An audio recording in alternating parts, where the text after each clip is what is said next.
Friends ఈరోజు మనం breakfast చేయడానికి వచ్చాం రామేశ్వరం కెఫేకి. ఇది చాలా అంటే చాలా ఫేమస్ బెంగళూరులో.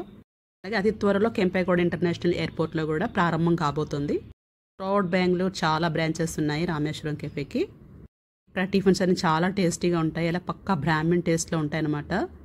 చిన్న బుట్టల్లా ఉన్నాయి కదా, ఇడ్లీ పేరు కాంచీపురం ఇడ్లీ అంట. అలాగే ఒక రవ్వ కేసరి తీసుకున్నాము. అలాగే సాంబార్లో ఈత కొట్టే 2 వడలు కూడా తీసుకున్నాం అనమాట. చాలా టెంప్టింగ్గా ఉంది కదా టిఫిన్ మాత్రం.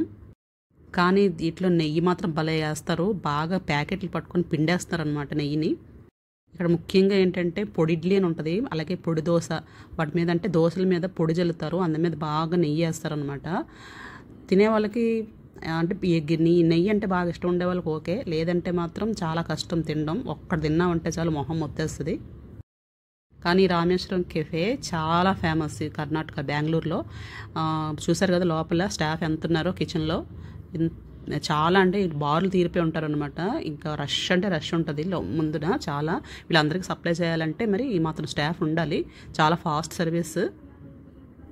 ఎన్ని ఆర్డర్లు వచ్చినా సరే టక్కమని చేసి ఇచ్చేస్తుంటారు. ఈ మధ్య న్యూస్లో వినే ఉంటారు రామేశ్వరం కెఫేలో బాంబ్ బ్లాస్ట్ జరిగిందని. అది ఈ బ్రాంచ్ కాదు, వేరే బ్రాంచ్. బట్ ఇమీడియట్గా 1 వీక్లో మళ్ళీ అంతా రికవర్ చేసి మళ్ళీ ఆ బ్రాంచ్ ఓపెన్ చేశారు. No worries. చూడండి ఈ టేబుల్ ఈ చివరి నుంచి చివరి దాకా ఎలా నిండిపోయిందో. అందరూ ఫ్యామిలీస్తో వచ్చారు ఈరోజు వీకెండ్ కదా. ఇలాంటి మరిన్ని మినీ వ్లాగ్స్ కోసం watch my channel. Thank you so much అండి.